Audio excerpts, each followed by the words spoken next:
समजते. खरं तर घटस्थापनाचा कार्यक्रम चालू होतो आणि पंधरे म्हटलं की पंधरे 2 देवस्थान लक्ष देत की आसमाई देवी आणि तुकाई देवी.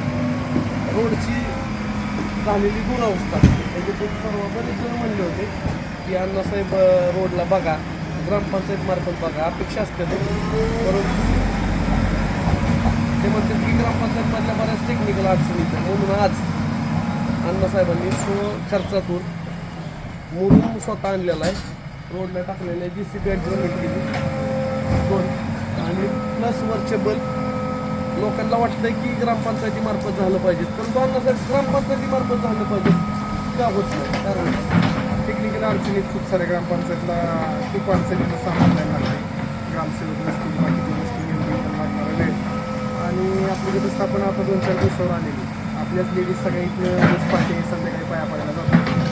त्यांची मेडिसिन व्हायला नको, कोणाला इजा व्हायला नको, बंद पण नको, ते पण टाकलं आणि मुरुम पण टाकायचं काम चालू जेणेकरून लोकांची सोय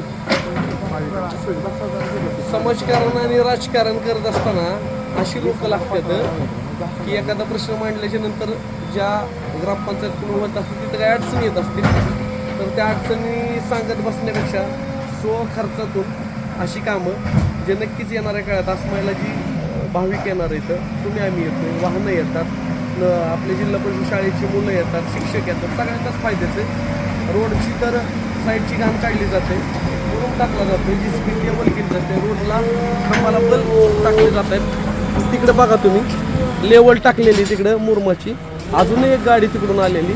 येणाऱ्या काळात नक्कीच भाविकांना होणारा त्रास दूर होणार आहे आणि मला वाटतं सांगायला मला आनंद वाटतो की असे मित्र आम्हाला लाभलेले श्री मनोज जगताप. तर अगदी एक गावकरी किंवा एक ग्रामस्थ म्हणून खूप खूप धन्यवाद देतो. असं प्रश्न आल्याच्या नंतर प्रशासनाची कारणं दाखवत बसण्यापेक्षा स्वयंस्फूर्तीतून आर्थिक क्षमता असेल तर केली पाहिजेत आणि एवढीचं काम केलं तर लोक एवढं दाखवतात. ह्यांचं एक चांगलं काम समाजासमोर यावं म्हणून केलेला हा छोटासा प्रयत्न. धन्यवाद.